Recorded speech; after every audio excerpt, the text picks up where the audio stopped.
প্রধানমন্ত্রীর অনেক প্রশ্ন আপনার দিকে থাকে, কারণ আপনি নারী শক্তি নিয়ে বলেন, কিন্তু বিজেপির যারা নেতৃত্ব রয়েছেন, বাংলাও যারা রয়েছেন, তারা মুখ্যমন্ত্রী সম্বন্ধে কদর্য ভাষায় তাকে অপমান করে।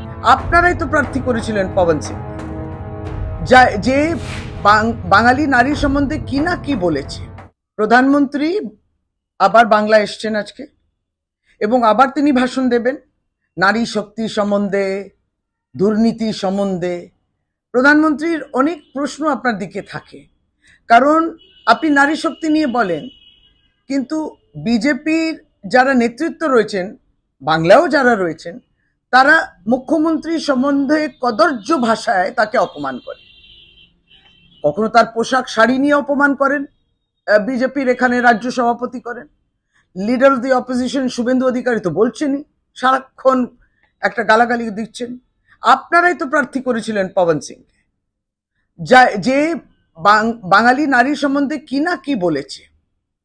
তারপর আপনি প্রার্থী বদলালেন, কিন্তু আপনাদের ভাবনা চিন্তা কি বদলালো কি ভারতীয় জনতা পার্টির নারীর সম্বন্ধে, বাংলার নারীর সম্বন্ধে?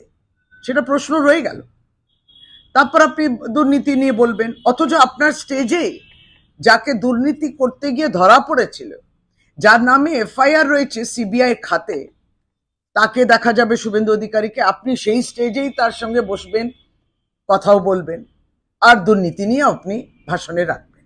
আপনি কি জানেন শুভেন্দু অধিকারী একজন শিখ, একজন পাঞ্জাবি পুলিশ অফিসার সম্বন্ধে কি বলেছে? বলেছে খালিস্তানি। আপনি তো জানেন, প্রায় 16 দিন হয়ে গেছে।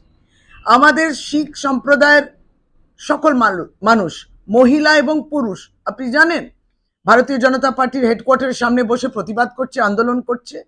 এখন অব্দি কেউ ক্ষমা চায়নি, তাকে খালিস্তানি বলে দিলেন।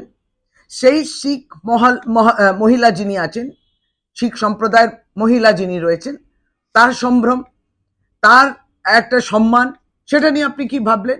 আপনারা কিছু বলবেন না। যাকে তাকে আপনি খালিস্তানি বলবেন, যাকে তাকে আপনি দুর্নীতিগ্রস্ত বলবেন, আর আপনার নেতৃত্ব এই সমস্ত বলবে আর ক্ষমাও চাইবে না, এটা বাংলা মানতে পারে না। আমরা অপেক্ষায় রইলাম আজকে আপনি ভাষণে কি বলেন, জবাব চাইছে বাংলা।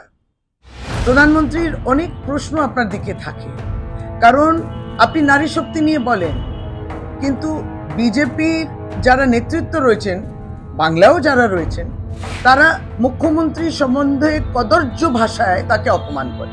আপনারাই তো প্রার্থী করেছিলেন পবন সিং, যে বাঙালি নারী সম্বন্ধে কি না কি বলেছে। প্রধানমন্ত্রী আবার বাংলা এসছেন আজকে, এবং আবার তিনি ভাষণ দেবেন নারী শক্তি সম্বন্ধে, দুর্নীতি সম্বন্ধে। প্রধানমন্ত্রীর অনেক প্রশ্ন আপনার দিকে থাকে, কারণ আপনি নারী শক্তি নিয়ে বলেন, কিন্তু বিজেপির যারা নেতৃত্ব রয়েছেন, বাংলাও যারা রয়েছেন, তারা মুখ্যমন্ত্রী সম্বন্ধে কদর্য ভাষায় তাকে অপমান করে। কখনো তার পোশাক শাড়ি নিয়ে অপমান করেন, বিজেপির এখানে রাজ্য সভাপতি করেন। Leader of the opposition Suvendu Adhikari তো বলছেনই, সারাক্ষণ একটা গালাগালি দিচ্ছেন। আপনারাই তো প্রার্থী করেছিলেন পবন সিং, যে বাঙালি নারী সম্বন্ধে কি না কি বলেছে। তারপর আপনি প্রার্থী বদলালেন, কিন্তু আপনাদের ভাবনা চিন্তা কি বদলালো কি ভারতীয় জনতা পার্টির নারীর সম্বন্ধে, বাংলার নারীর সম্বন্ধে? সেটা প্রশ্ন রয়ে গেল।